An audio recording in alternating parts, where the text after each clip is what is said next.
Hi everybody, wherever you may be from coast to coast, sea to shine and sea, welcome back to Ham Radio Live, show about radio for people who love radio.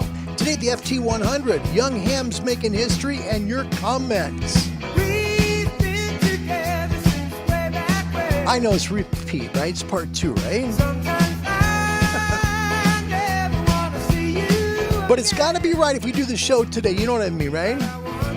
It's going to be a good show. You're going to love this thing. It is Sunday, May the 8th, 2022, and an action-packed show with some educational fun and maybe some giggles and laughs.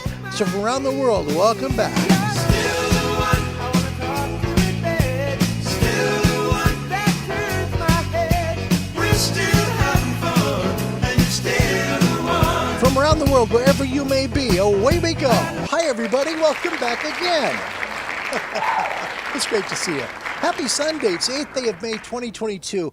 And for those people that, came in the first show, it was just bad. My resolution came out. All of a sudden, it just went, doop, gone. So we're just redoing it. Thanks for your patience. I appreciate it. I want to do a quick welcome because he was the very first one in the last show. So we actually have 2 welcomes for number 1 today.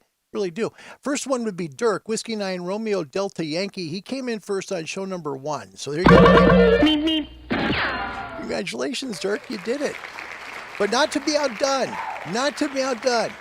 Show number 2, Jim from Walnut Creek, California. Whiskey 6 Julia into Mike did it the second time. Well done, Jim. Thank you. All right. It is so much fun. It's fun now. This kind of a game. Who can come in first? And the ape's done it 8 times. Amazing, isn't it? Welcome also Steve from the UK, Mike 7 Indy Whiskey Hotel. My brother Bob, courtesy WIFI. Bass second first out of the Netherlands. And best of all, right? Best of all, you are doing well and back home from the hospital. We're grateful for that, Bass. Really, that's good stuff. I'm glad you're home. Really am. That's good stuff. My dear friend Charlie, November Juliet 7 Victor, working hard, making videos on summits in the heat of the day. Hopefully not too hot, Chuck. It's really nice to have you. Thank you for coming, and thank you again for the honor of being on your show today. By the way, he's going to be live at 2300 UTC for a show on his channel. Find it at Red Summit RF. It's going to be really worth your time, I promise. Jim, Walnut Creek, California, Whiskey 6 Juliet India Mike. Good to see you, mate. That was a heck of a basketball game yesterday y'all were in. Boy, that was exciting. The crowd there at the new arena, what is it, the Chase Arena there in San Francisco? Woo, it was loud. Kevin O'Doublehand, we've got Ireland here. Hi, Kev. Good to see you. Happy Sunday night to you, mate. Great to have you here. Rob's here, November 7. Tango Alpha, always a better show when you're here, Rod. Always. Rob, you make things fun, and I appreciate you coming. Daniel from New Hampshire. The New Englanders have come. Good to see you, my friend. Also, Kevin from Iowa. Great YouTube channel as well. Kevin is phenomenal. Does some great footage, really great editing, and does a great job, too, helping to advance our ham radio hobby. Kevin, welcome. Kilo 0, Kilo Lima Bravo. Great to have you, Kev. We've got WECB 640, and we're back. Welcome back. Yeah, true. Gary's here from Las Vegas, Whiskey 9 Papa Yankee. We've got Winan. Winan is back all the way from Namibia. Welcome back, Winan. Africa is in the house tonight. Andy New from Bristol in UK, Mike 7 Charlie Union November. Also, Ameritrek, that is Al Gross, Whiskey Bravo 0 Alpha Lima. And he's a dear friend, all the way down in Lewisburg, Texas. Be careful out there on the roads, my friend. From Los Angeles, California, Rob Q. Happy church going Sunday, Larry. Happy Sunday to you, too. It's great to see you guys. It's really good. Happy, Larry the Chappy that's always happy. Winan, you are now on my list for being really, really special and awful cool, too. Hey, boy, yeah. come here, yeah. quick. Yeah, really good guy. Thank you for being here, and thank you for being such a special guy. And you are quite the genius with those antennas. Allow me to introduce myself. Yeah. My name is Wile E. Coyote. Genius. Yes, indeed. Ron Walensky, November 8, Whiskey Charlie Romeo, welcome to you. And look at that. Yeah, WFNX Boston t-shirt. We're going to talk a little bit today because a great picture came in on our Discord channel. We asked for pictures of antennas today, which is kind of cool. WBZ's antenna came in. That's one of the first broadcast stations here in the States. And we have not only that photo, but also a sign-off today from WBZ. I hope you enjoy this. The end of the show comes up. Yep. Martin, Pop Echo 9 Tango India Golf is here from Holland. Good to see you as well. Gosh, what a great group. Gordon's here as well from the UK. Hi, Gordon. Mike 7 India November Tango. Great YouTube channel there as well. Does a lot of stuff with video games and works really, really well. It's fun to watch him play. If you'd like to get your amateur radio license, now is the time. We work on solar cycles. It sounds weird, right? For HF, high frequency uses solar cycles. And solar cycles are something that help our atmosphere, which is basically the ionosphere of the atmosphere, to make our calls go a long ways. Sounds confusing, but it really isn't. It's pretty easy to understand. The first step for you to get your amateur radio license is to contact a local club. Hard to find them, right? Because you don't you look in the phone book, there's no phone book, right? You look in your internet search, sometimes they're not listed. So contact a big club like the American Radio Relay League at www.arrl.org. At the Contact Us bar, let them know you want to be a licensed amateur and where you're from. They're going to send you an email back with a local club to you that can help you get your license and on the air as well. www.arrl.org. If you'd like to email me, please feel free and reach out at cq@hamradiolive@gmail.com and join the party after the show. We're on Discord at Ham Radio Live. Thank you for that. We got a good weather forecast today. The A1A is here, but before we get there, I do want to talk to you about a question for today's show. Should be fun. What's the most important thing in your shack? What is it? It's interesting, right? Now, think carefully before you answer, okay? You might say, oh, it's my radio. Well, wait a minute. What about other things that are in your shack, too, that might be even more important? I'm interested to see your comments today on the most important thing in your shack. Let's get to the weather now, powered by ICOM. ICOM for the love of ham radio. Here's your A1A today. It's not as good as it was last week, and this is why I've been saying the SFIs are going to come down right now. So backside of the sun, still have a couple sunspot regions there. 3004 is chugging its way over and should be within view within the next few days. The magnetometer view is right here. 3004 looks pretty strong. It's kind of going out there, and there's 3006, which is actually quite large. This is the main section right now. The main sunspot region is really giving us some SFI right now because 3005 and 3004 are starting to go away. So that's why we're going to see some declining SFIs. Here is your coronal hole map. Now, they've given that little dark spot a number. It is now 80, and it is facing our planet. So we'll keep an eye on that for what it might do to the ionosphere. Your last 3 days of solar flare detections, nothing. It's real quiet there. And that's not necessarily a good thing. Take a look real carefully because I think people like to learn a little bit about solar weather. I know a little bit, not an expert. Dr. Scove's the expert for me. But here's a good example of it, okay? Excuse me. If you take a look 2 days ago, where the baseline of the solar flare detection was, it was in the C category, okay? Then yesterday, it dipped below C. And today, it's kind of going down even more.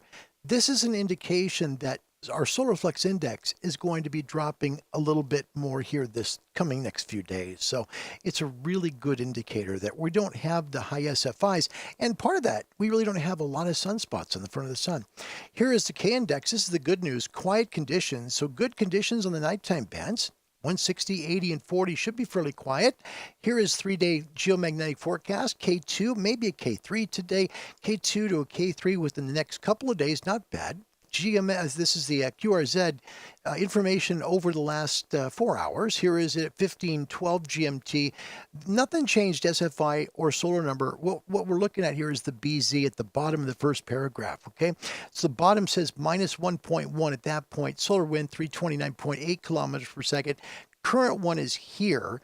Look at the BZ. It's down even more. So negative 2.3. Solar wind still low, though, at 313.7 kilometers per second. Solar flux index 118. That's going to come down a few ticks this week for sure. Solar number 66. A index is reasonable. It's a A3, and your K index is 2, and that's quiet. So they take a look at the HF band conditions. Yeah, not bad. I think they're actually pretty reasonable there. 15 and 17 should be your best DX bands in the northern part of the northern hemisphere. We'll get that moment here. 6-meter E-skip open today, and people who like to bounce signals off the moon, you got fair conditions.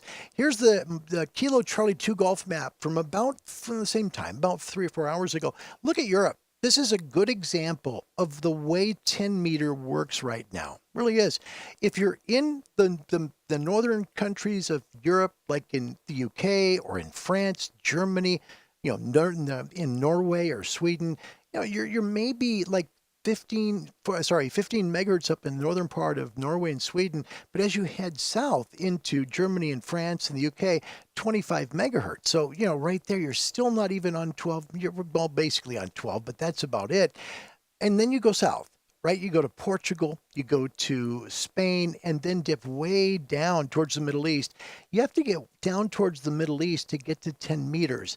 This is the way conditions are going now. So farther south now, mid-latitudes are getting 10, where the northern hemisphere is not. 12 meters probably the top. Here in the States, 21 megahertz on the New England side, 20 megahertz right pretty close to Montreal. And right now in the West, if you're right about Alberta, Canada, 15 megahertz. On the Southern California coast, 16 megahertz. So not great conditions here in the States right now. Head towards South America, 32 if you're headed south of Rio, and 25 there in the north part of Brazil. So not huge numbers SFI-wise. That's just the way it is. So this is what it is now, and still rocking some good numbers. 15 meters up in the northern part of Europe. In the southern part, there's your 10 meters, but look how long it takes to get there. Here's a prior slide before. Again, this is 1715. This one is running about an hour and a half later. So look at what happens. We go to 1715. There's only 10 meters right now, just at the southern part, like Afghanistan and in the Middle East, and then you go another hour and a half. Now 10 meters is in the southern part of Europe. That's what it's been doing. It'll still do the same here. We'll probably hit 10 meters late in the day in Florida, possibly go as far east as Texas. But for the north part of the United States today, you're probably going to be on 15 meters and 17 for good DX. Folks in Australia, decent conditions on 20 meters right now in Melbourne. Perth is right about 14 as well. Down towards Sydney, right about 12 megahertz. Over in the Far East in Tokyo, right about 18 megahertz. And if you're in Africa, yep, you've got decent conditions, about 21 megahertz to 21 to 17 megs there where Winan is in Namibia, but not great conditions. Again, most of the 30 megahertz or 10 meter band is in the middle latitude. So tropic to tropic, that's where you're going to find that great 10 meter band. Your ham and shortwave forecast for today, 20, 17, 15, 12, maybe 10, but it's going to be really south. So more tropic to tropic today. 15 and 17 go-to bands for DX in most of the northern hemisphere. CB radio skip, good in the mid-latitudes, not so good in the south or the north today. And nighttime hand bands, that's the good news. 160, 80, 75, 60, 40, 30. Your best DX at sunset is going to be your maximum usable frequency. Best DX after sunset, run 20 meters till it doesn't work anymore, and then go to 40. You got good low noise floors there. Shortwave bands today, 31, 25, 22, and 19. Your shortwave nighttime bands, 120, 90, 75, and 60, 49, 41, 31, 25, 22, and the 19-meter band, which is brilliant, is right now working great in the northern hemisphere for about 2 hours after sunset and the signal fades away. Your solar forecast number today is a 6, and when it's a 5, you're looking at numbers that really we have a more less of an SFI, so we're down below 100. That's about an average day, really is. So we're above average still. Good conditions to work your radio. Make sure and turn it on and make some calls today wherever you may be around the world today. It's a good idea. Welcome to the show. Sorry I'm late. Sorry for the second show. Just it was weird how the camera was just not doing such a good thing. All right, so our question of the show today, and it's not a trick question, not meant to be a trick question. What's the most important thing in your shack? I'm interested to know what you say about this because there's a lot of things we get, right? There's things, and some things are worth more than other things. Let's see what your answers are today. I'm going to scoop up your answers here, and we're going to do our best to be able to include you into the stream today. Daniel out of New Hampshire. My mom was in Boston when WBZ Tower collapsed in 1954. She was only 8 years old, but she remembers it. Yeah, amazing, isn't it? We had one happen in Portland when I was a kid. KOIN, which is Channel 6 in Portland, We had a very bad ice storm and it collapsed. And then what was really bad was their auxiliary tower also collapsed. So they were off the air for a little while. Another broadcast station helped them to get back on the air. Really was a true story. Took a while. I think it was like 2-3 weeks. Then they erected another tower just to get going again. Dirk, thank you for the link for Discord afterwards. I appreciate that. First answer comes from Ireland regarding our topic question today. Most important part of your shack. Kevin says antenna. Very interesting. Thank you for doing that, Dirk. Kevin, I appreciate that. You know, your antenna, I remember when I first got in amateur radio, a gentleman who had much more experience than I did at a ham shack said, Larry, the most important part of your ham shack is your antenna. Without your antenna, you got nothing. You can have the best radio in the world and a crummy antenna, and the crummy radio is going to be. It won't be good. So make sure you put your money where the antenna is. I understand that answer, Kev. Thank you very much. Might be the comment of the show.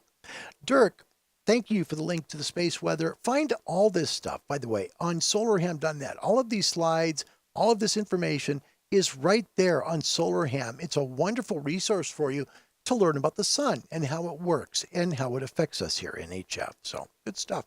Daniel, in New Hampshire, the most important thing in my shack, the fire extinguisher. I refuse to elaborate beyond that. No! I bet you do. Rob, November 7, Tango Tango Alpha, the operator, the most important part of his shack. Interesting. Wynand, all the way from Namibia in Africa, says, my computer, it connects to everything, and without that, I don't have power for his radio. That's an interesting comment, his computer. Al Gross says, without an antenna, your radio is just a paperweight. Interesting comment. Charlie, November Juliet 7 Victor, most important thing in my shack, my internet connection, so I can watch ham radio live. Woohoo. Charlie. Thanks, Charlie. That's very nice. That is. Thank you. I mean that. I humbly mean that. Thank you. That's very nice of you to say. Wow. Rob Lewinsky, November 8 Whiskey Charlie Romeo. The most important thing in my shack is the table. Without it, I'd have to sit on the floor.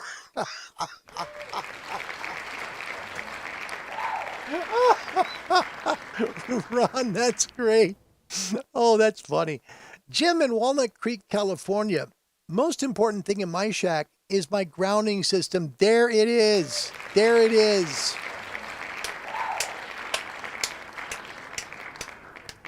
I was waiting for that. I really was. It's so simple, right?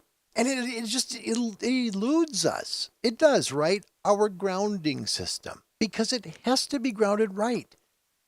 Jim, thank you for saying that. You know, I'm not saying things like your antenna is not the most important. It is. The antenna is very important. But your grounding, that you ground your radio. If you have a tuner, you ground your tuner. If you have an amplifier, ground your amplifier, right? If you have an antenna switch, you ground the antenna switch. Ground your stuff and make sure you ground it correctly. A good way to look at it is the National Electrical Code. They're very good at explaining grounding. And it may not necessarily revolve around ham radio stuff, but there are some really good places you can find out about grounding too. I hope you find that very interesting. What Jim says is 100% correct. Yep. I was waiting for grounding. I really was. I was like, that was mine. Jim, that was mine too. That's great. Welcome to Anton from Holland, Papa Charlie for Alpha Delta.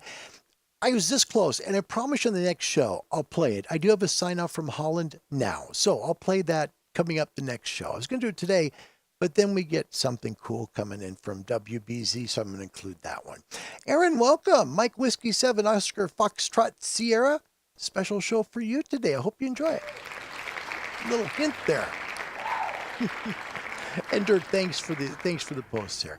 Martin in Holland, the most important thing in my shack, I think, is patience, common sense, good manners. Man, wouldn't that be great? Wouldn't it? We were on Discord yesterday. Nice conversation. By the way, if you have a chance, join us on the Discord channel after the show. I'll put it up on the screen for you. The things we talk about on the Discord channel at Ham Radio Live, it's the after show party. Usually it just goes to voice chat. And there's people from all over the world in the voice chat, and we just talk radio or we talk stuff, right? So yesterday we were talking about that, about manners, about good operating practice, things like that. It's amazing how many people are talking about certain countries, that don't necessarily follow good operating practices, and they're well known for breaking the rules and stuff. It was an interesting topic as we talked about it from around the world. Martin, thank you, because that is very key too. Listen, have patience, and don't just sit there and say your call sign over and over again.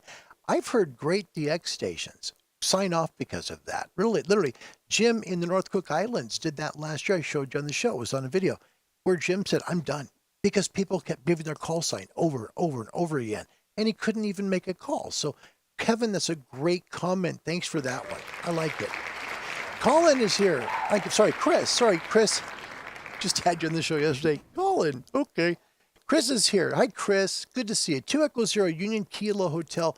Always a pleasure. Thanks for joining us, Serge. That was such a fun show to talk about handhelds. If you missed it, please go back. It's a couple shows ago, and it's with Chris, and he talks about handhelds. Great work, Chris. Great work. Thank you, mate. Thank you so much. Andy New, Mike 7, Charlie Union November. The most important item is the Wonder Wand widebander antenna that's attached to my G90. Without that, I have a rather expensive paperweight. There you go. There you go. I got a little story to tell you about this too, and I might as well share it there. Andy that's an inside antenna, because he's got an inside antenna because where he lives. Dad got through his pacemaker surgery, right? And he got a hold of me today, and I felt so bad. I really did. This is a guy, he's in his mid-80s, okay?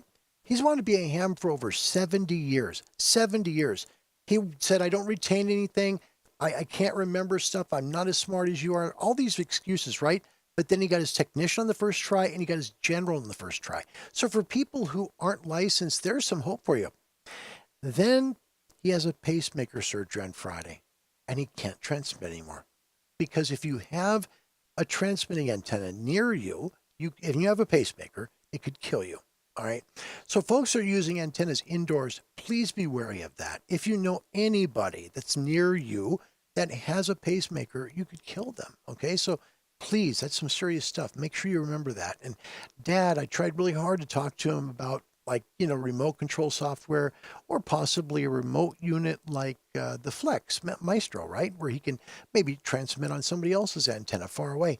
It's just sad. He waited all that time, and he had his ham ticket for 2 years, and unfortunately can't use it now. So be wary of indoor antennas for that very reason.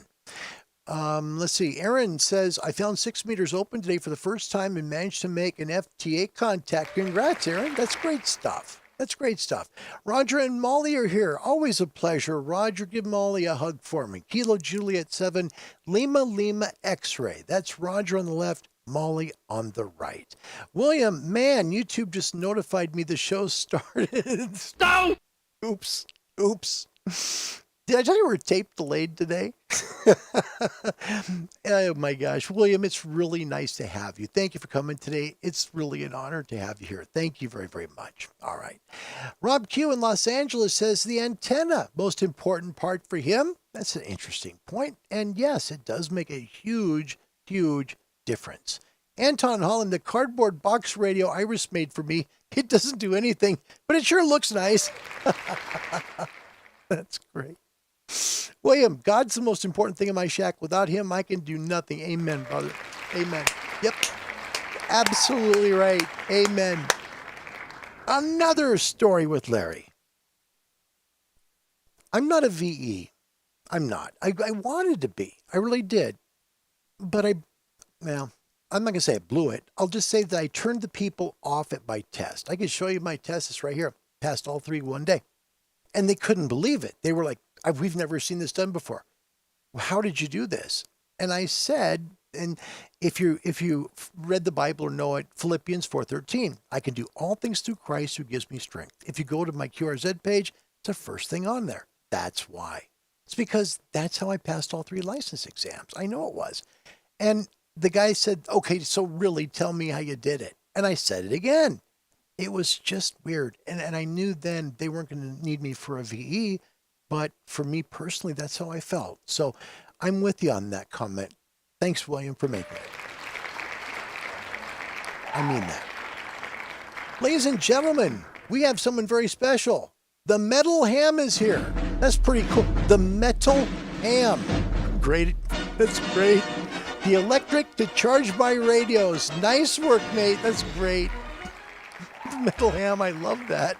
That's so cool. The metal ham. Oh, you guys, your names. I love it. That's really cool. The electricity charges radios. Most important thing. That's pretty cool. That's pretty cool. William uses Space Weather Live. That's good stuff. Aaron says from Wales, at the moment, the most important thing for me is my comfy chair as I spend a lot of time in the shack. And that is good. That is really good. Penguin, first timer, welcome. His call sign, Victor Alpha 7, Union Yankee. Penguin, it's nice to meet you. Thanks for coming here all the way from Canada today. What a treat, man. Michael, welcome. Kilo Fox 4, Bravo, Oscar Golf. Always have good things to say on the show. Thank you. Ian Justice, it's me. I bring life to the equipment. Papa Alpha 0, Romeo, November Hotel. You sir do. Thanks, Ian. Good to see you. Wow. Dale is here. Kilo India 5, Tango Sierra Foxtrot. Always a pleasure, Dale. Thank you for coming today. I appreciate you being here. Winding from Africa, agree, and big mouth stations and no ears. That's worth applause right there, too. Yeah. Yeah. You know, we've heard them, right? We all have heard them. It's not just certain countries you think of, right? It's a lot of places. It's the rare DX where you have the guy over and over again. And if your call sign is Whiskey 1 ABC, nothing meant personally. Where they're sitting there and the guy will make the call and say QRZ, Whiskey 1 ABC, Whiskey 1 ABC, Whiskey 1 ABC, over and over again. It's just ridiculous. Call once, listen, and see if you get picked. And if you do, great. But don't keep making your call sign over and over again. Whine and thank you. It's an important point. Truly is. No kidding. No kidding. Rodney, welcome. Papa Alpha 9 Romeo Whiskey. Again, another person from Holland. Thanks for coming. He says, yo, Larry, how you doing today? Didn't get a notification.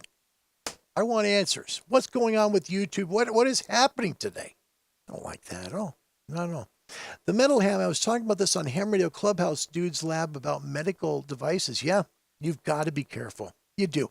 Make sure, please, if you're using an indoor antenna and you're in a multiple, family apartment building or condo, whatever you call them, flats, I don't know. Don't transmit if you know someone near you has a pacemaker. Don't. You could kill them. It's not worth it. Just take your radio portable and make calls that way, okay? It's so important to do that. And I think it's a really good comment. Metal Ham, thank you for that. Kjell in Norway, welcome, Kjell. Good to see you. He says his most important piece is his antenna unit, his ATU. That's pretty cool. Thank you very much for that. Rodney, are you talking to me? Did I get the files that you sent? No, I don't remember getting that. I'm sorry. Penguin, most important for him is his power supply. Without that, you don't have anything, right? Makes sense. Roger, thanks for clarifying which one is me. How's Miley? Yeah. You know what? I think Jasper's behind me. No, he was. He was helping me put the show together earlier. Miley's been downstairs. She wants to walk again. It's pouring down rain here. There's no way. No way. And William, thank you. Went all three. And you know what? They don't get it sometimes. Sometimes people don't understand you can pass all three. You can in the U.S., which is great. Just study hard. Took a long time, but you just have to study. It really does. John, in Canada, it's nice to have you back from Saskatchewan. Victor Echo 5, Juliet Hotel, November. Hey, Larry, the most important part of my shack is the nut behind the VFO. No, it's not true, John. Not true. And it's Gordon. Okay, Gordon is the metal ham. Look at that. He's changing names on us now, Gordon. It's Mike 7, India November Tango. Welcome, buddy. Wendy's here, the state of Florida. Hi, Wendy. It's so nice to see you. Whiskey 4, Lima Sierra. I hope your Sunday's going well, Wendy. It's so nice to have you today. Thank you for coming. Covain is here. That means we got some good comments from him. Thank you for being here, mate. Always a pleasure. True. Yep. Steve in the UK, I see ARRL website has article with advice on pacemakers that maybe we're checking out. Indeed. If you just do it. Seriously, don't transmit if you know. If you know. And if you don't, man, what can happen is really bad. It's just important, right? This is different if you live in a neighborhood, right? Let's say you got neighbors, like normal, like 50-foot lot, sizes.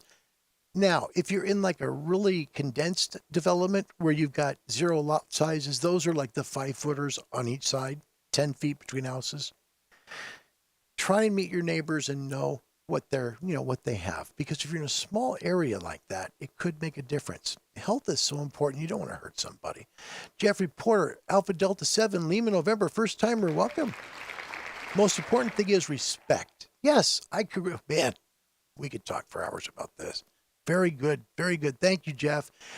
William at Hammerly, I posted a short video on Discord for you. I have to take a look at that. I really will. And I promise I will. I really will. Mike is here. Kilo Golf 2. Mike, good to see you. He says most important thing to him is his antenna. A lot of people picking antennas today. And Dirk with a really good pacemaker article. Look at that right there. That's a good one about pacemakers and being careful. It really is, because you don't want to kill somebody. All right. Rodney, Pop Alpha 9 Romeo Whiskey. By the way, most important in radio for me is sequence. Radio ethics, antenna, coax, radio, patience. Very good. Don't forget grounding. Grounding, without that, you're in trouble. Really are. All the way from Bahrain, it is Tom. Welcome, Tom, from the Middle East. Continent number 4. Wow. Jeez. Wow. Thanks, Tom. I know it's late, man. I really do. I mean, that's North America. We got Europe. We've got Asia. We have Africa here. Tom, thank you for coming. I mean that. I appreciate the kind words about having a good show and everything. Tom, thank you. What you do with 85 watts and an adjustable whip antenna is stunning. Watch his videos right here on YouTube, Alpha 92 Golf Whiskey. He's really good at what he does. It's amazing how he puts things together. It really is. William Gordon works with molten metals. He has his own crucible. That's pretty cool. Yep, and he talks about that right there, the metal ham. Also known as Gordon, who is the gaming ham. His call sign Mike 7, India November Tango. Thank you. We've got Ron here from Canada. Ron, nice to see you. Victor Alpha 3, Foxtrot Union Charlie. Most important part of my shack is the license hanging in there saying I can operate and play on the radio bands. That's a good comment. Very good.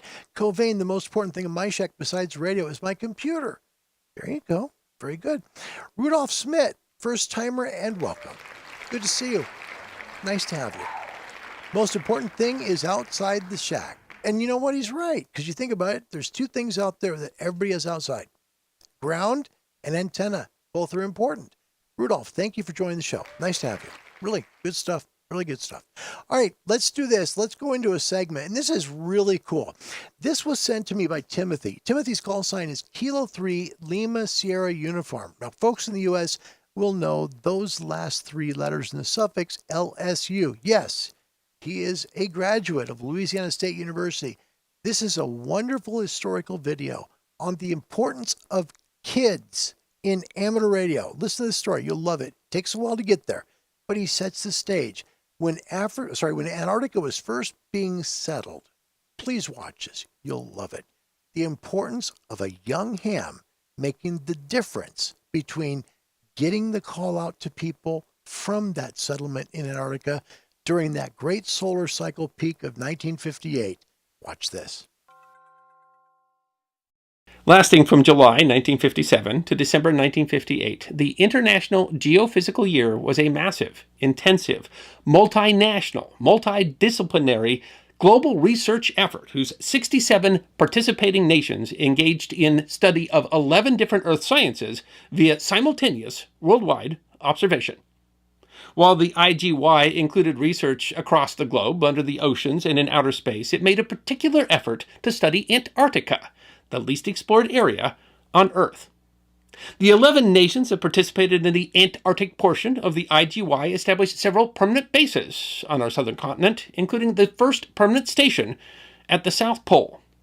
The effort to create a permanent research presence at literally the end of the Earth required enormous effort of scientists and militaries, supported uniquely by two teenagers in New Jersey. It is history that deserves to be remembered. The IGY was inspired by International Polar Years, collaborative efforts to study the Earth's polar regions that occurred in 1882-83 and 1932-33, but with a broader scope that took into account developments in things like rockets and radar. The IGY included many significant discoveries and achievements, including the launching of the Earth's first artificial satellites. The U.S. contribution to research in Antarctica included scientific teams funded by the National Science Foundation, but the U.S. Navy was called upon to provide the necessary support for these teams. Called Operation Deep Freeze, the expedition between 1955 and 1956 was placed under the command of renowned polar explorer Rear Admiral Richard Byrd. The expedition was assigned a task force of 10 vessels, including the icebreaker USS Glacier, the subject of another episode of The History Guy, under the command of Rear Admiral George J. Dufek, as well as more than a dozen aircraft and numerous pieces of heavy equipment. A mobile construction battalion of Navy Seabees who were given the extraordinary task of creating 7 permanent research stations. Dufek's task force was responsible for supplying and resupplying these bases, as well as transporting the scientists to and from Antarctica. In 2007, Elaine Hood wrote in the Antarctic Sun, the newspaper of the United States Antarctic Program. Over the course of the next 2 years, these men braved primitive conditions to do what no one had ever done before: build functioning facilities with electricity, running water, and science labs in locales where the explorers before them had struggled to survive. The name Seabees, S-C-A-B-E-E-S, is actually a heterograph, a different spelling of the acronym CB, meaning Construction Battalion. The concept of construction battalions developed during war plans in the 1930s, and they were officially formed in 1942. CB saw distinguished service in the Second World War, fulfilling vital functions, often in the forefront of combat operations. But CB roles included working in polar regions almost from the start. And one of the roles of the Seabees during the war was oil exploration in the Arctic Circle. Thus, it was well within their experience when 188 Seabees were called to duty in 1946 for Operation High Jump. The purpose of Operation High Jump was to establish an Antarctic research station on the Ross Ice Shelf. Called Little America 4, it would be located near the site of 3 other bases from previous U.S. Antarctic expeditions, and would be the location of yet another base for Operation Deep Freeze. Operation Deep Freeze 1, there would be many more to follow, intended to establish 2 bases, one at the Bay of Whales, near the previous Little America bases, and an airstrip at McMurdo Sound, in preparation for the creation of 2 additional new bases in the interior the following year. Changing conditions on the ice shelf required that Little America 5 be situated approximately 20 miles from the previous Little America bases. The vessels of the task force transported an estimated 20,000 tons of materials and supplies, while 2 fleet oilers carried 540,000 gallons of aviation fuel to support the air operations. Aircraft would map more than 1 million square miles of previously unexplored territory in the Antarctic summer. In addition, the task force carried around 2,500 pounds of mail from eager philatelists who wanted to receive a postmark from Antarctica. Some 1,800 personnel were involved in the construction of the bases, using largely prefabricated huts. Little America consisted of 19 buildings connected by tunnels. They also had to identify suitable locations to create the landing strips for aircraft and engaged in exploration. After constructing facilities, the ships of the task force returned to the United States to prepare for the expedition the following year, while 73 men were left behind to winter at Little America and 93 at McMurdo Sound. To sustain them and prepare for construction the following year, 15,000 tons of supplies and materials were left behind. Of course, the Antarctic winter was rather harsh. 154 inches of snow were recorded between February and October at Little America.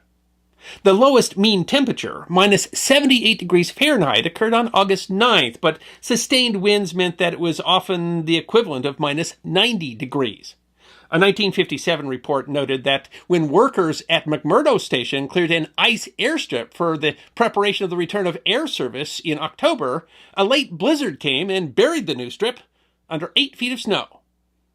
Deep Freeze 2, covering the Antarctic summer between 1956 and 1957, was even more busy. The task force brought an additional 30,000 tons of supplies and building materials. The first plane arrived at McMurdo October 16th, and with it, the first mail the men there had seen since February. Deep Freeze 2 would include the first ever aircraft landing at the geographical South Pole, bringing with it the first ever Americans to set foot on the South Pole. There to build what would become Amundsen Scott Station, the first ever permanent research facility at the South Pole.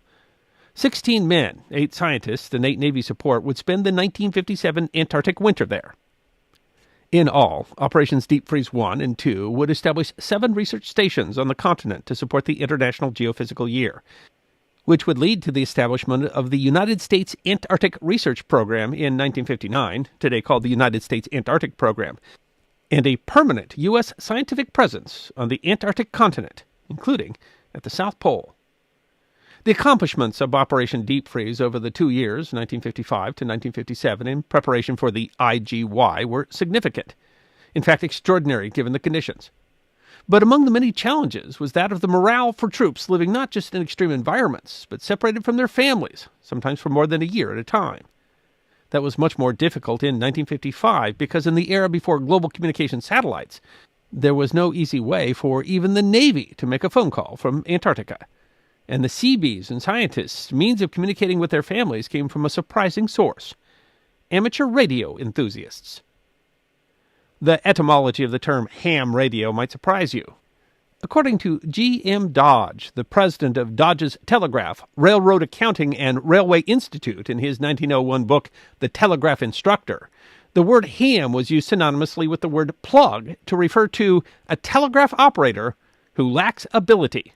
That is, someone who is bad at Morse code would be described as ham-fingered. Ham at the time had a general pejorative connotation, meaning roughly tactless or clumsy, as with a ham actor or a ham-handed apology.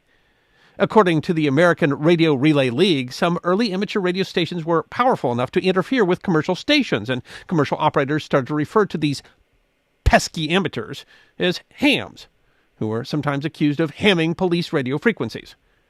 Rather than be offended, the amateur radio community then apparently embraced the term, and still today refer to themselves as hams.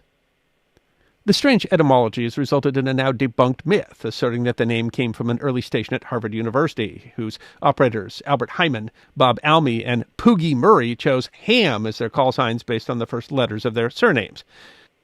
And the term commonly used in parts of the ham world, hobby amateur, is actually an example of a backronym, an acronym created from an existing term. Ham radio generally operates at high frequencies in bands designated by the Federal Communications Commission. Those frequencies can sometimes reflect off the Earth's ionosphere, essentially bouncing around the globe. While vulnerable to disruption by things like solar flares, ham radio was often the only option available for the men of Operation Deep Freeze to talk to someone back at home. The Arctic Sun explains. Ham radio was the only means of talking to loved ones back home in the era preceding satellite-enabled telephony.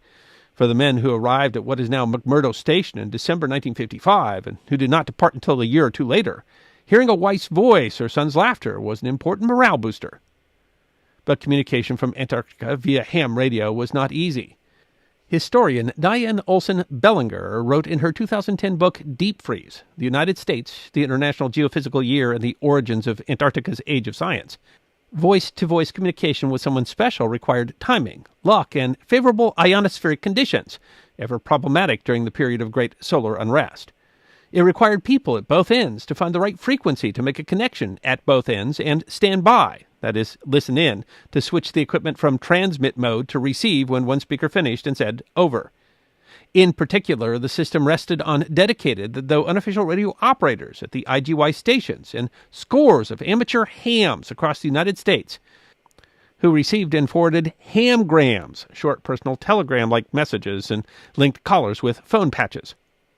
Numerous hams dedicated time and effort to keeping the men of Deep Freeze in contact with their loved ones, including local amateur radio chapters and, Bellinger writes, famous hams Arthur Godfrey, Art Linkletter, and Barry Goldwater. But one particular ham stood out, Bellinger told the Arctic Sun. When Deep Freeze personnel were asked to name people deserving recognition, the overwhelming majority began their list with ham radio operators. Jules Mady's name appeared on everyone's lists. The Bridgewater, New Jersey Courier News wrote in 1959, young Mady seems to have been born with an affinity for radio. When he was a child, Jules took coils of wire to bed with him. When he was 7, he began making tiny crystal radio sets on toy rings he found in breakfast cereal boxes. The Antarctic Sun goes on, the Clark, New Jersey teen and his 13-year-old brother John were radio control airplane enthusiasts when they learned a person could increase flying capabilities by operating on the ham radio frequencies. Studying together to learn the Morse code, they both got their ham licenses in 1954 and soon realized that talking to people around the world via ham radio was as much fun as flying airplanes. The Courier News writes that the same year, Jules won first prize for 9th graders in the Greater Newark Science Fair with a 70,000-volt high-frequency generator.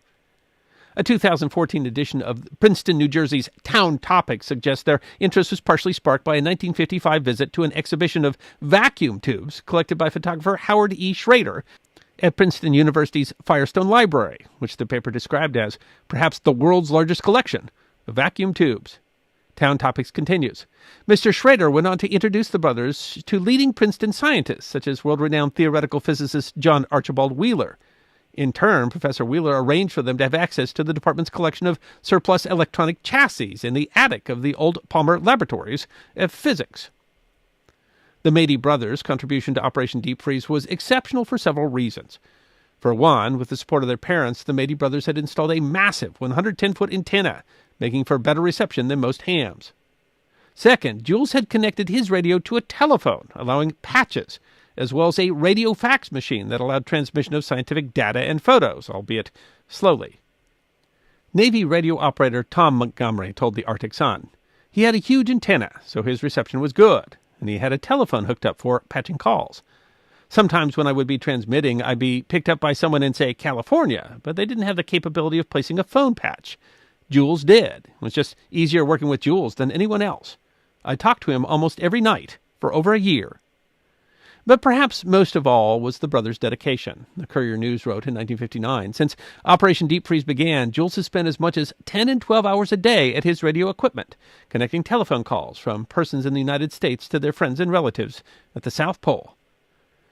Journalist Ed Katerba, who made a visit to Antarctica to report on Deep Freeze, wrote in 1959, daily in McMurdo, the public address system would resound with, "Now hear this! Now hear this! The ham shack is into Clark, New Jersey."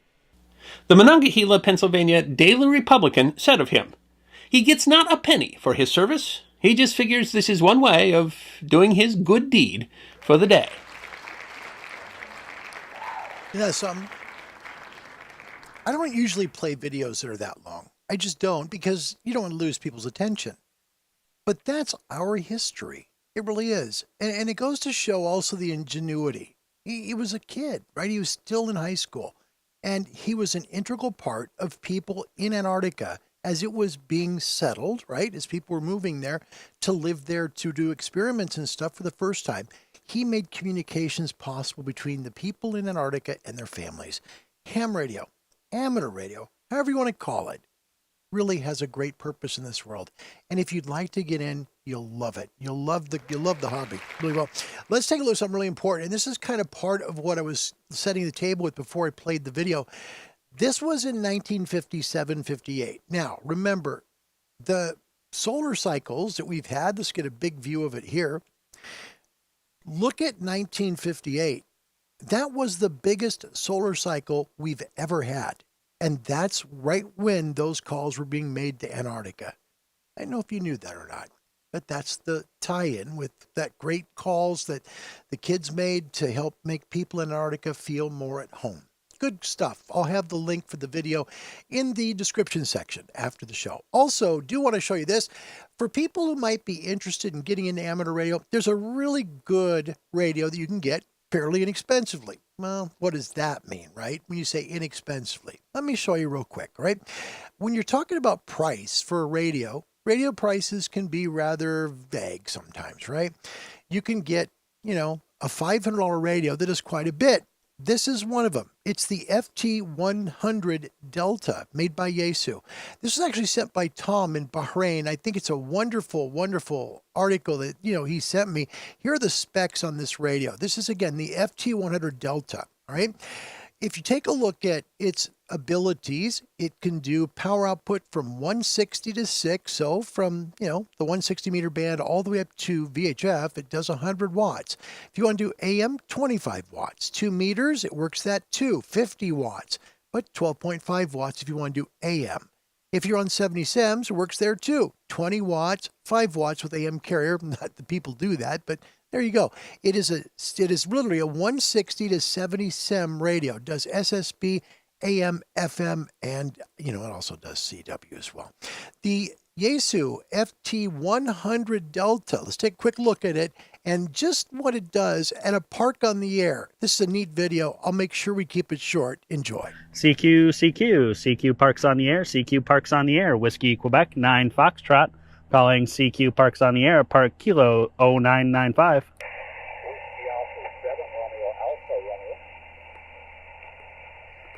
Whiskey Alpha 7, Romeo Alpha Romeo. I have you at a 5-5 here today in Illinois.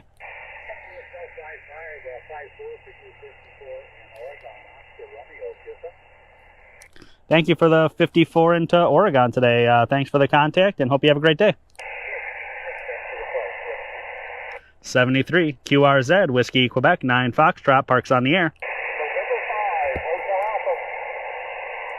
November 5, Hotel Alpha. I have you at a 5-5, 55 in Illinois today.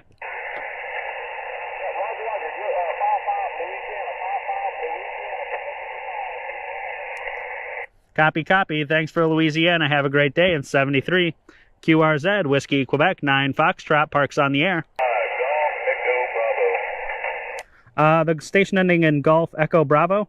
Thank you. November 5, Golf Echo Bravo, USL. Copy. November 5, Golf Echo Bravo. I have you at a 5-7 here in Illinois today. Thank you. I'll take that. That sounds like a great report. You are a 5-5, 55 into Alabama, USL. Copy the 55 in Alabama. Thanks for the contact today, and it was nice to put you in the log. Thank you. Hopefully we'll talk again soon. 73, thanks for the activation. Copy, copy. Well, I'm going to hit a few more parks today, so you might be able to catch me again.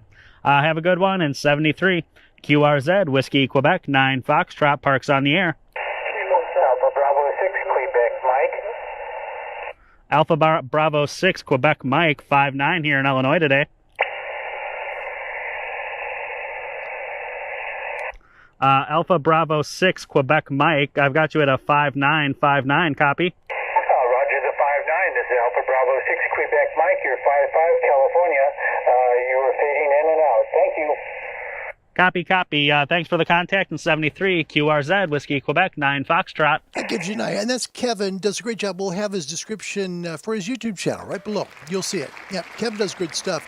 Mike from Jacksonville, he bought that radio on eBay, had it repaired, works great. And keep in mind, when you have a radio that you buy used, you do have to worry about its condition. You never know.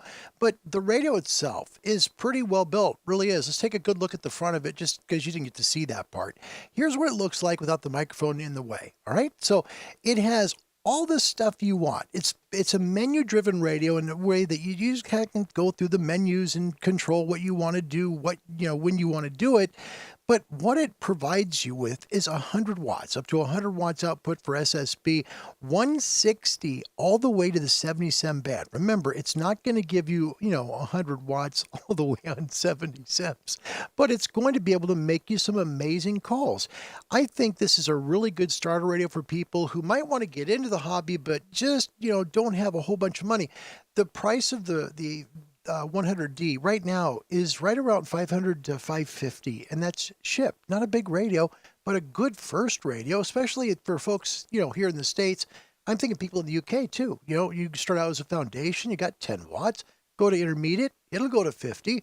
And when you get to a full license, you can go all the way to 100 and then put an amplifier on it. It's a neat starter radio that does an awful lot, and it's no longer in production, but you can still get them used, okay? The Yaesu FT100D. All right, let's get into trivia, and I'm going to show you, it's the first video on YouTube, how you hook up the MFJ 1700C switch. Now, that's simple. How you hook up a switch to a radio and different antennas, right? This will do 6 radios and 6 antennas. But what if you want to have an amplifier and a tuner? What do you do then? You can make it work. I'll show you how we do that in just a moment. Let's go up to the crow's nest, see how the angry hams feel about the show so far. This show should be reported to the Consumer Protection Agency. Why? The host was just consumed. Don't count on it. Hey, this is our box, fella. Let me see your ticket stub. The angry hams on a Sunday. All right. Question number 1, trivia. By the way, the world right now is ahead, 40-20. First question, which government can claim the most entities on the current DXCC list? Okay, look at the 4. A, Australia, B, France, C, the United States, or D, the United Kingdom. Okay, which one can claim the most entities on the current DXCC list? A, Australia, B, France, C, the United States, D, the United Kingdom? Let me know with A, B, C, or D. We'll let you know which continent gets it right. Good luck today.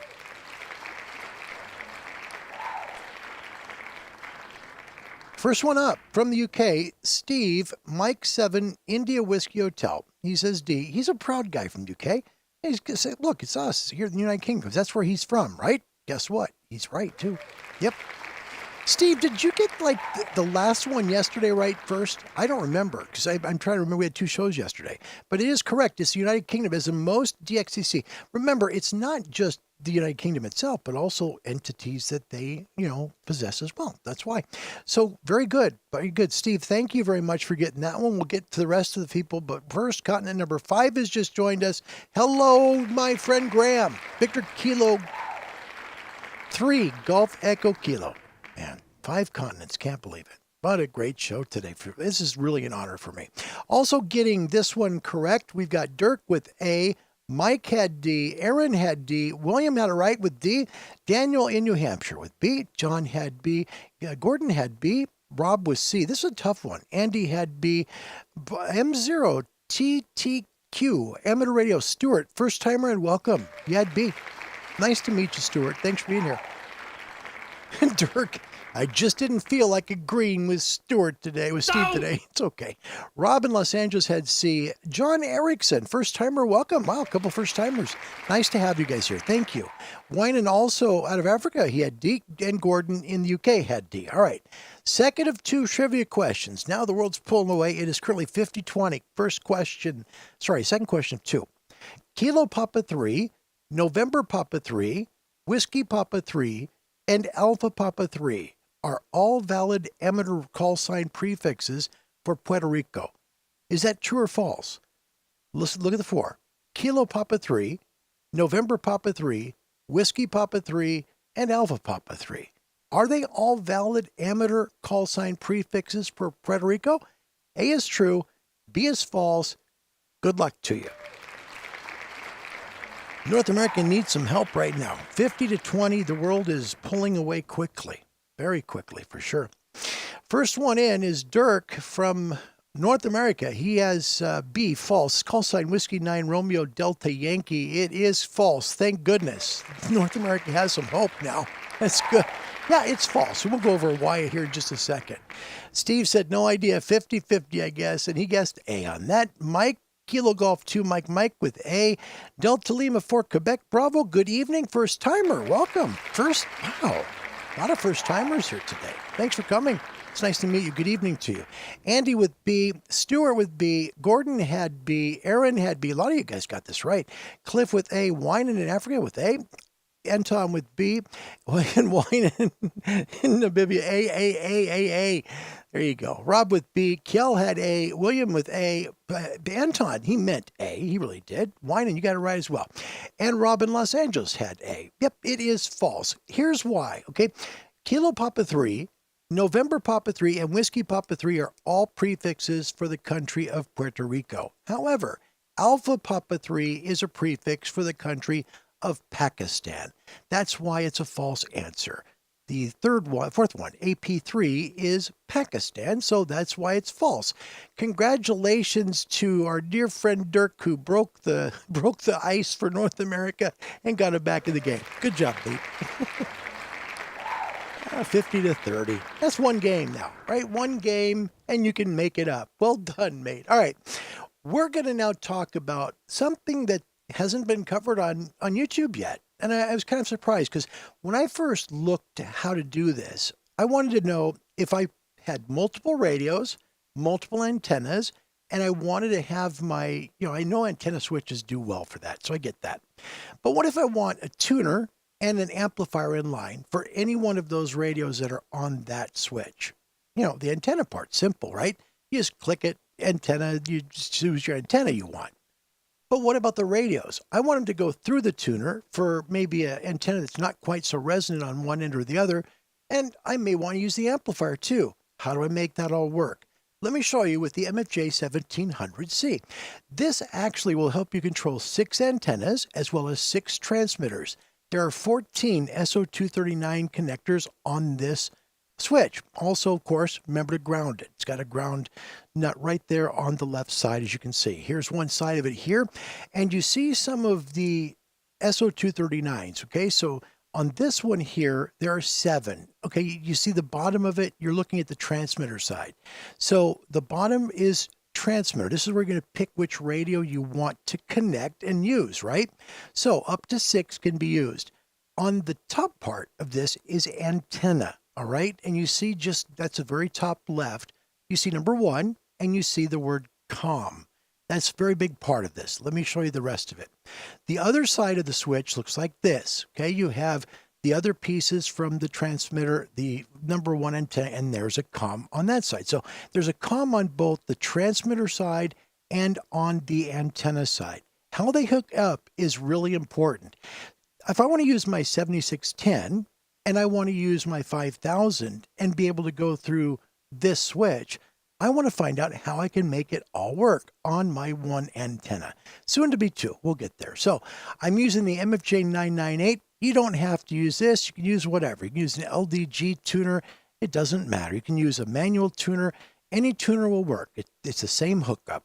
I want to hook up my ALS 1306 amplifier, but if you got a Mercury amp or something else, it's still going to work fine. In this case, it's simple for me to show you through the MFJ 998. On the back, you have a few connections, right? You have an antenna 1, antenna 2, and the transmitter connection.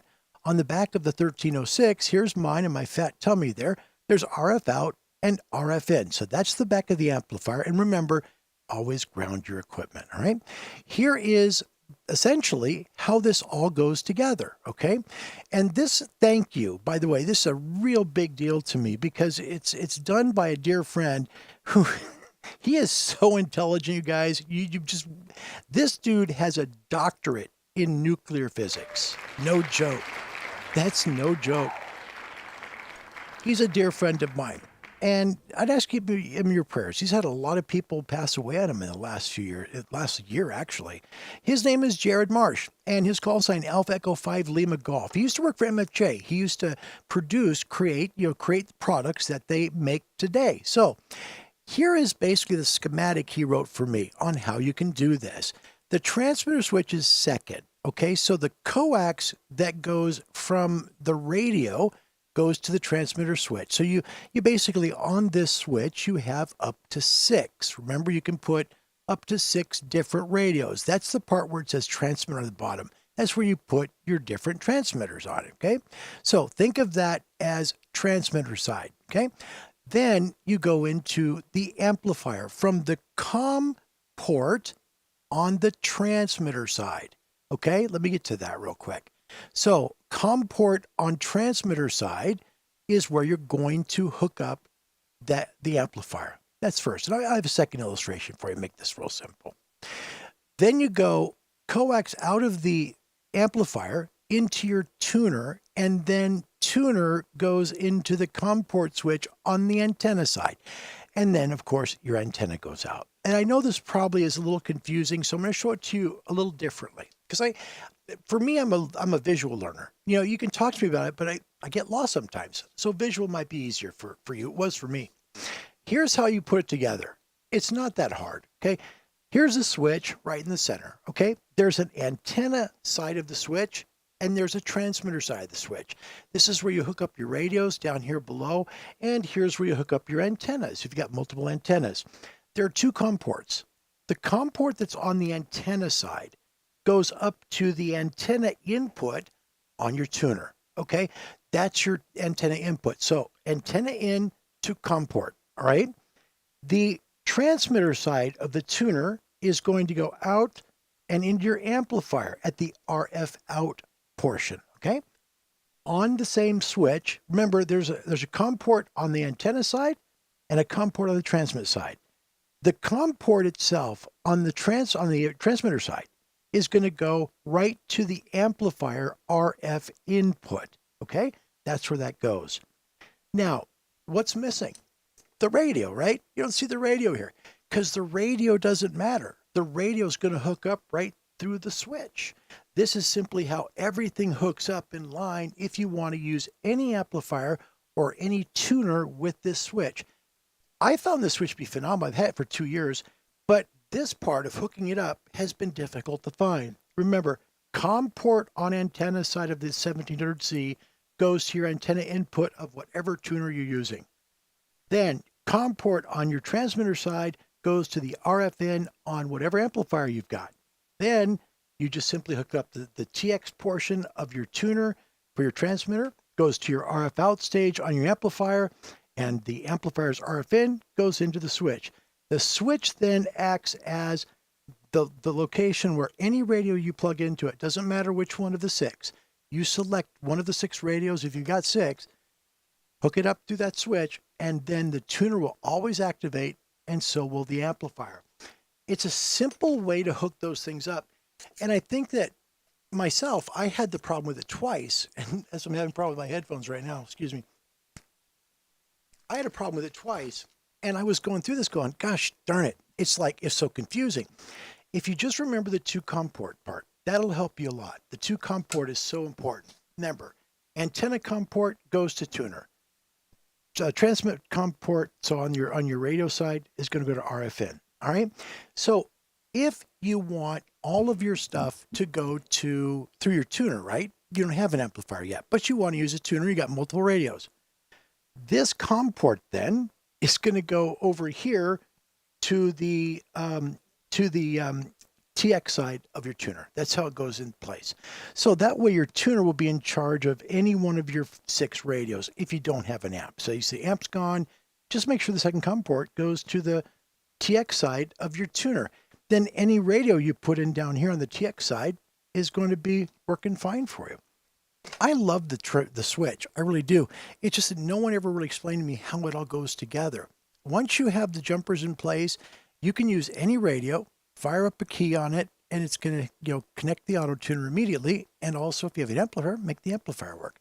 MFJ 1700C or whatever other kind of antenna switch you have with radio. It's got to be antenna and radio switch, multiple, right? Both of them, as long as there's a COM port on them, make sure you hook them up the right way. Don't have the amplifier inoperate when you first try it. Make sure it's hooked up correctly, and make sure you see the amplifier needles move. If you do, and it's not in the operate position, your tuner fires up on a frequency you're not very resonant on, you know your tuner's working, and you know your amplifier is getting some kind of a signal. It's a quick way to know you've done it right. But I want to thank Jared for that. Brilliant guy. And like I say, going through a lot. He is seriously a doctorate in nuclear physics, used to work at MFJ. Now he works for the federal government in Washington, D.C. Jared, my heart's with you. Thank you for just giving me something good there. That's good. This is his drawing. So if you like schematic end of it, there's a schematic of it. That's how it all goes together. And again, if you don't have an amp, just take the piece that goes into the amplifier and put it to your tuner, and you've got up to 6 radios that are going to be able to use that and be able to make it work. That's it. Folks, we're going to change a little bit here. Again, today's question, what's the most important thing in your shack? We're about done with the show. Let me know the important thing in your shack, and we'll make it part of the show. Before we do that, want to look on our Discord server.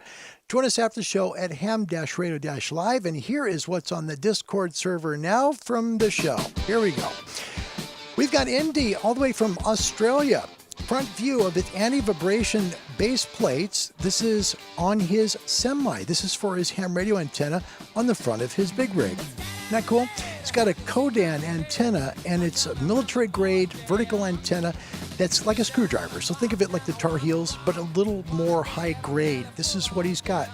He also talks about how he's got the ground strap, how the strap is there, and how it's keeping everything together and bonded to the truck, all right? The final piece is bonding to the body. Notice the braid there. That's really important. If you're going to put something together mobile, make sure you use, either tinned or copper braid and hook it to everything. Go to your frame, get it to your doors, get it to your trunk lid, get it to your hood. Make sure the vehicle is properly grounded that way your antenna is going to work properly. It's a really important part. Now we take a look at Tom in the Middle East, Alpha 92 Golf Whiskey. That is his beautiful FT991 Alpha. He's made calls all over the world with that, including North Korea at 85 watts. Now we head out to Holland. This is Bass from our ham pick section on our Ham Radio Live Discord server. Here's his antenna. Here's another one of them right there. Look at that. 98 meters high tower with 16 dipole antennas. 21,000 watts output. Isn't that beautiful? Holy cow. Here's Jim in Walnut Creek, California. How about this? Yep, his first directional. Pretty cool, right? First directional antenna for 25 years as a ham. Just put up last year. It's a Cushcraft MA5B. He says it is a small, neighbor-friendly beam. Jim, thank you so much for sending this to us from Walnut Creek. It's a beautiful picture. Now we take a look here at WECB 640. He says, not my ham shack, but oh boy, do I wish. This is between the towers of WBZ Radio, Saltwater Marsh, where the tide completely floods this area twice daily. Killer signal. Towers are half-wave tall each, co-phased cardioid pattern aiming west from just south of Boston. 38 states at night is the coverage area. How about that for AM, huh? And we're going to also, by the way, speaking of that, that's one of the first broadcast stations on the air here in the United States. It was owned by Westinghouse, who also owned KDKA Pittsburgh. So right after KDKA came on the air as the first commercial broadcaster, WBZ came on as well. It's one of the first handful of radio stations ever on the air here in the United States. And no, that's not their original tower. It fell down in the 50s, so this is a rebuilt tower. Finally, Kevin Deegan sent us one all the way from Ireland. Kev, thanks. This is good. Nice directional antenna, good rotator. It's up in the air, and he's making calls. This is a wonderful picture. Kevin, thank you for sharing that. We're asking for Ham Shack photos now. Send them on our Discord photo server, okay? So Ham Radio Live, just ham-radio-live. We have a Discord server there, and then there's a place for photos. Put a photo of your Ham Shack. We'll share it in the next show, and we appreciate you doing that. Thank you. That'll be fun. Don't forget, question today, what's the most important thing in your shack? We'll get your final comments here, and then we will close the show. Neat sign-off. I hope you also enjoyed the piece afterwards. It'll be fun. Will Myers, welcome. It wouldn't be a show without you, mate. Kilo Alpha 8 Golf India Mike, welcome. All the way from Wisconsin. It's nice to have you. All right, final comments, last piece of about your shack here. Anton, they should be automated. It's too much for a human being to handle. It's true. It's true. John, a little question. Could one use a 2-to-1 switch as two radios to one? Yes, absolutely. I have one right over here. I don't know who made it. Let's see. It is made by, let me go up here, and you're going to see my box of granola bars next to me. You know what? It doesn't have a model name on it. I'm sorry, Daiwa. It's a Daiwa switch. So yeah, Daiwa switch. You know, it's simple. It's just like a triangle. It's blue, the one I have here. Antenna goes out, and then you can go to two radios. Works great. It's a great switch. Absolutely. Two switches, 2-to-1s are pretty common, John. That's a nice question. Thank you for asking that question. Thank you. Delta Leva 4, Quebec Bravo, Andre, how much power can it handle? 1,500. Actually, they really test that thing, and they go over 2,500 watts with those switches. So it is 2,500 watts they test them at, so they can rate them for full power in the U.S. That's a very good question. Thank you for that. Ron Walensky, November 8, Whiskey Charlie Romeo. First, I would need multiple radios and antennas to worry about that switch. I know.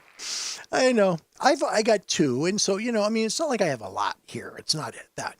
I want to get one more for portable. I'd like to go portable this summer and take you along up to the mountains and over to the beach and see how the radio behaves differently. It is a hugely different world there, and I'd love to be able to show you live how that works. When you get to elevation, what a difference that makes. When you go to the ocean, what a huge difference that could be. So hopefully soon there'll be a portable radio here. I'm worried about Dad, and he has a 991A. I was originally going to get a 7100, right? But I kind of want to keep the 991A in the family because that was his first radio, and it would mean a lot to me to keep his first radio. That'd be important because he won't be able to use it. Yeah, that's tough. You wait 70 plus years to be a ham. You get to be a ham for about a year and a half, and then you get a pacemaker. You can't do it. It's just sad. So again, and it doesn't mean that if you are a person with a pacemaker, you don't have to get out. Not at all. You can use Ham Shack Hotline. You could use that. That's easy. If you want to transmit, if you have a friend that's got a flex radio, right, you can use a Maestro, connect to their system. ICOM has RSBA1 software. You can use that and connect to an ICOM radio somewhere else. You just can't have the transmitting antenna where you are, but you can use someone else's antenna, and there are ways to do that so you're not off the air. It's a good way to do that, my friend. Really is. Martin, how to convince my XYL I need all those antennas, right? I hope to have 2 of them. That's it. Mike, with the best thing you can do, and this is true, just put them up and ask for forgiveness later. Yes. Mike, you have been married for a while. You know. Yeah, you know that. Yeah, William, making a loop. That's right. Yeah. Because remember, the switch, the COM ports go where they have to go, and it does. It makes a loop, but it allows the radios then to take part in that antenna tuner if you just have the tuner. And then in the amplifier, if you hook the amplifier up, you have an amp, right? You can do that. It essentially makes a big loop that allows any radio to use the tuner and the amplifier if wanted. Good question. Good point. Webb, this is WECB 640. I push the middle switch down. The RF goes round and round. Whoa, on. It comes out here. No! That's great. Kevin in Ireland. Last antenna was my Innoventenna's XR6C. Yagi Deegan is the angelized version of my surname, Larry. Well, Kevin, thanks for clarifying. It's always good to have you. Kevin, thank you for coming. I mean that. Wina, and this is out of Namibia. I only got 4 6-meter beams, 3 2-meter beams, and 1 20-meter Yagi, and 1 multiple dipole going up at 150 feet. Wina, I would love to have that. I would. Wow. That would be really nice, wouldn't it? And Charlie, yeah, be a shortwave listener, could do that for sure. You know, and that's Dad. That's just the way he is. I feel bad for him because I love him. I care about him, you know? I helped him, and I helped encourage him through all those license exams. And it breaks my heart. It really is. I don't want to see him lose all of that. And so I told him, I said, Dad, I have a 7610. You can hook it up to the RSBA1 software and run it from home. I'll show you how to do it next time we're down there. That way you can do it. And he's like, I don't know. He's in the shock stage yet. Yeah, in the shock stage. Well, my goodness, welcome. We got to do it. My friend Indy is here. The one we just showed the pictures of on the truck. Remember that? These great pictures right here. Yep. The bonding photos. And of course, there is the Coden antenna. That is Indy, Victor Kilo 2, X-Ray Bravo, one of our best buddies here. Thank you, Indy. Good to see you. Always a pleasure. I am serious. Wow. Jim Wynand says, yep, I'm a farmer, not a king. Hey, listen, hold on a second. Let me just tell you this. You are very special, and we're so grateful you're here, Wynand. We really are. Just as I'm grateful for everyone here. I was saying on the Discord channel yesterday after the show, I can't believe how the show has evolved, because all I ever wanted to do was radio. That's all I ever wanted to do. And I love talking about radio. And it's fun to connect with people to talk about something that you love, right?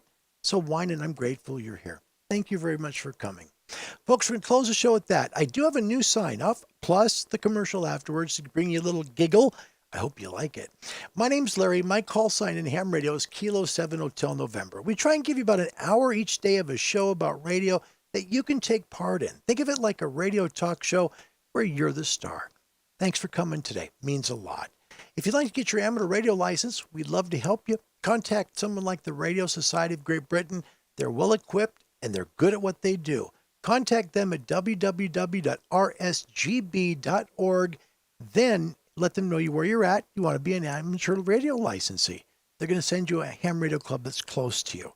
Contact that club. They'll help you get licensed and on the air. www.rsgb.org.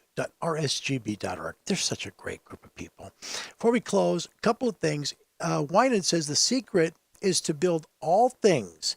If I must buy stuff, I must take out a mortgage on the farm. You know what? He's right. And hams are very ingenious. I love what I see going on from Anders up in Norway. Man, he's brilliant. He really is. We got some from Graham, VK Radio Ham. The most important thing in my shack is the operator. I love it. All right, guys. Join us, please, on Discord after the show. Make sure and check out Charlie's video coming up there on that link right there for Red Summit RF. Until we meet again, God bless you Thanks for coming to Ham Radio Live. Goodbye, everybody.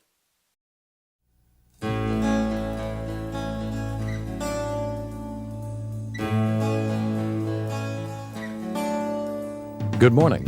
This is WBZ-TV Boston, owned and operated by the Westinghouse Broadcasting Company, Incorporated, with studios located at 1170 Soldiers Field Road, Boston, and transmitting facilities in Needham, Massachusetts, operating on Channel 4 by the authority of the Federal Communications Commission.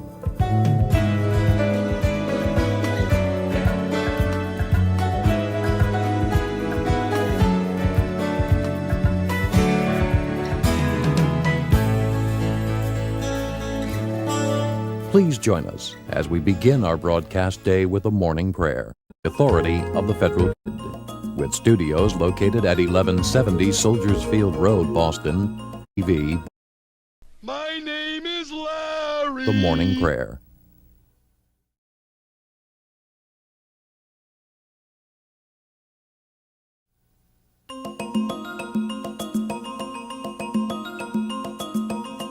Good morning.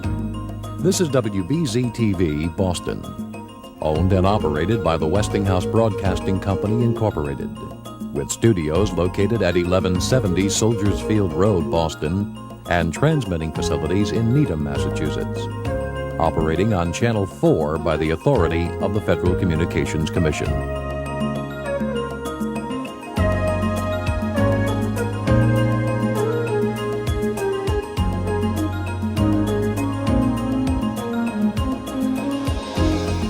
Please join us as we close our broadcast day with a prayer.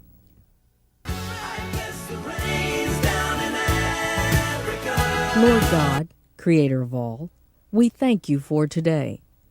Lord, be merciful to us if we failed to do right, misread your guidance, or neglected to serve those in need. Lord, we ask for a bright and fruitful tomorrow and for the chance to right our wrongs, be kind to one another, and spread your justice, peace, and truth. Grant us that we may not selfishly seek our own ends, but seek first to love you, our neighbors, and your creation. Amen.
This is WBZ-TV Boston. And there's your beautiful baby. Any day now. Really? You're eating Doritos? He's eating Doritos on my ultrasound. Do you see what I have to do? I know.